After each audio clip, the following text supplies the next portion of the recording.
My mom will look at me so many times a year and say, God, you're just like her. I have made a very conscious effort to not discuss Taylor and Travis on this podcast. People do not realize that you at home, you have your family. And in your family, you might have a brother-in-law and they might be dating someone. You might have a soon-to-be sister-in-law.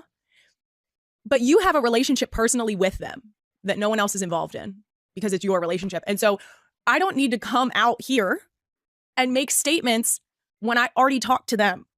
You see what I'm saying? I don't need you to clickbait my shit. I don't need you to take my comments and try and dissect it. I think it goes without being said.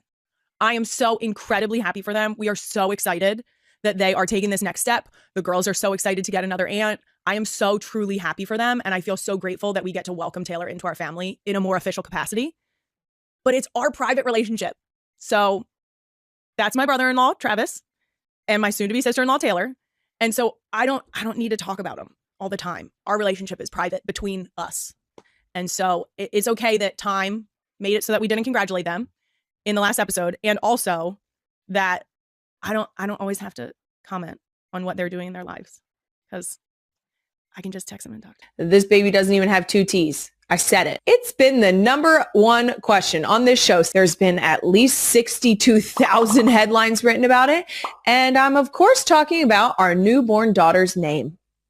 Half the comments on our YouTube channel are just names with zero context. Overwhelming. Well, I'm delighted to say this saga has officially concluded. And I warned you. So all the people who are going to be triggered by the fact that this name does not have two T's, I warned you. I gave you fair warning. I said, you know what? There's a decent chance that this baby doesn't even have two T's. I said it. Roll the clip. If we don't have two T's, it's okay. And she's still one of us. It was a journey. For the first 24 hours of her life, she did not have a name, I would say. We had an idea. We had discussed names with anyone that we could trust to not share names. And we didn't go with a single option that we had been discussing.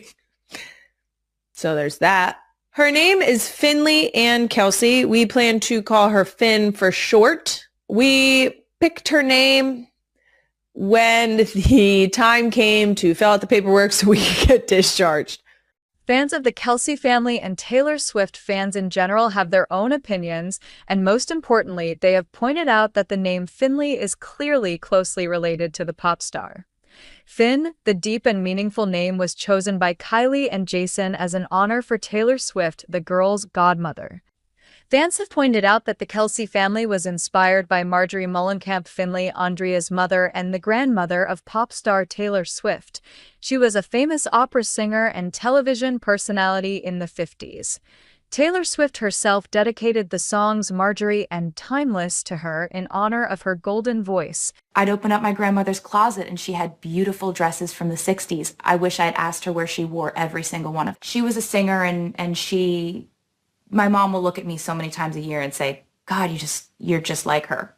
When some mannerism that I don't recognize as being anyone other than mine. Yeah, she died when I was 13 and she died almost, I think it was when I was on a trip to Nashville to try and make it and to try to hand out my demo CD to record labels and things like that. So there were pretty insane coincidences like that. And, I've always felt that thing, like I've always just sort of felt like she was seeing this, because we have to sort of do that. But one of the things about this song that kind of still rips me apart when I listen to it is that she's singing with me on this song. My mom found a bunch of her old records, a bunch of old vinyls of her singing opera, and I sent them to Aaron, and he added them to the song. And wow. So it says, if I didn't know better, I think you were singing to me now. And then you hear Marjorie actually sing, my grandmother. And it's moments like that on the record that just make you feel like your whole heart is in this whole thing that you're doing. It's all of you that you put into these things.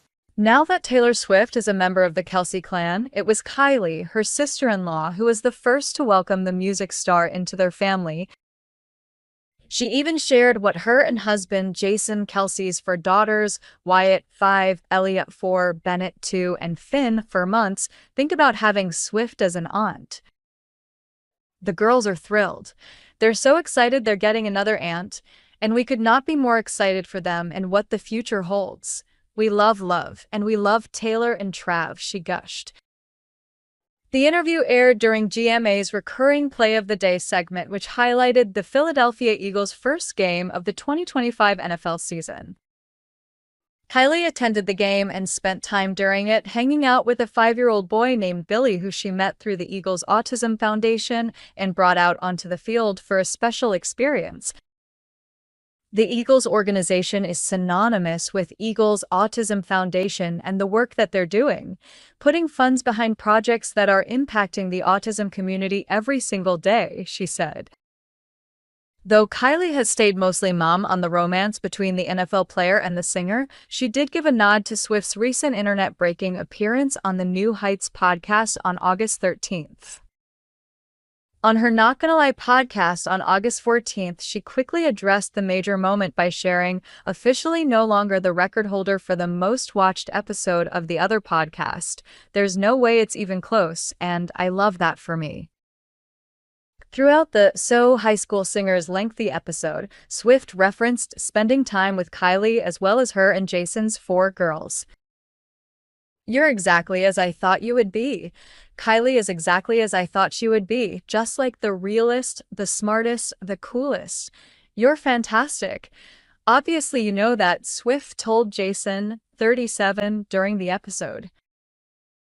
She also referenced Jason's daughters while discussing her newfound love of baking sourdough bread. This one I've been workshopping for the girls because they love everything rainbow, funfetti sourdough, she added, because they love sprinkles. Like we put sprinkles in everything when we hang out. Swift also shared a story about how Kylie and Jason Kelce's 4 daughters met her cats after their dad had told them cats are poisonous. It was actually really a great challenge because as soon as I got the kids around the cats, it was my goal to prove to them that they weren't poisonous, Swift said, referencing her 3 cats Meredith, Olivia, and Benjamin. And there's no better way to prove that than to just hand them Benjamin, my ragdoll cat who lets humans hold him like he's a baby. And I mean, like, my favorite thing ever is just like when Benny will come up to me and just go, I find Benjamin, I find him. And she's just like over there, just like laying with him and petting him and holding him. Back with exciting news ahead of an exciting weekend for Taylor Swift in Kansas City as the Chiefs host the Eagles. The pop star is once again making headlines, and this time not just because of her relationship with Travis Kelce, star of the Kansas City Chiefs, but for the release. The official behind the curtain of new album, The Life of a Showgirl, includes tons of Travis Kelce footage on the Eras tour and behind the scenes at Travis' Kansas mansion, as well as footage that will be filmed at the hospital in LA when Scott has heart surgery. iTunes has announced an exclusive digital-only version of Taylor Swift's The Life of a Showgirl, which will be released with an exclusive cover and a behind-the-scenes video titled A Look Behind the Curtain, all dropping on October 3rd. Fans can purchase the album featuring the 12 tracks on iTunes with the exclusive cover and be able to watch the video, clocking in at 2 minutes and 41 seconds, featuring Taylor herself detailing inspirations behind the album, according to the description from iTunes. The official iTunes account shared the announcement on X over 6 years since they last posted anything. Pre-order Taylor Swift's 12th album, and when it's released on October 3rd, you'll get an exclusive video from Taylor herself detailing inspirations behind the album, reads a description. Swift confirmed last month that her 12th album is on the way, revealing the title and cover on the New Heights podcast with her now fiancé Travis Kelce and his brother Jason Kelce. It was something that I was working on while I was in Europe on the Eras tour. I just love it. I just love it a lot, Swift said during the August 13th interview. I love music. Swift explained that she flew to Sweden during her downtime on tour to record with producers Max Martin and Shellback. Working on this, I was physically exhausted at this point in the tour, but I was so mentally stimulated and so excited to be creating. We've made songs that I'm so proud of, she continued. We've never made an album before where it's just the three of us. According to Swift, the process felt like catching lightning in a bottle, honestly. Travis, 35, described the album as being full of bangers, with Swift going on to share more insight into her inspiration. This album is about what was going on behind the scenes in my inner life during this tour, which was so exuberant and electric and vibrant, she gushed. It comes from the most infectiously joyful, wild, dramatic place I was in my life. So that effervescence has come through on this record. Like you said, bangers. This is the record I've been wanting to make for a very long time.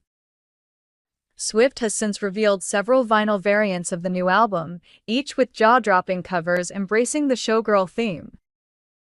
Following the pair's engagement news, the couple announced their milestone on August 26th. After 2 years of dating, Travis continued to tease Swifties with previews of his future wife's new music. I'm gonna go ahead and keep poking the bear to all the Swifties, he joked on New Heights last month. I keep listening to this album and I know she mentioned that it's gonna be a lot more pop beats and everything, but it's still so poetic and her melodies and her references and stuff. Travis added that the life of a showgirl is just so much fun to listen to before identifying his favorite song.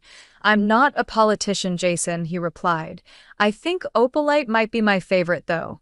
At least right now, every time it comes on, I always catch myself vibing. The Life of a Showgirl officially drops October 3rd.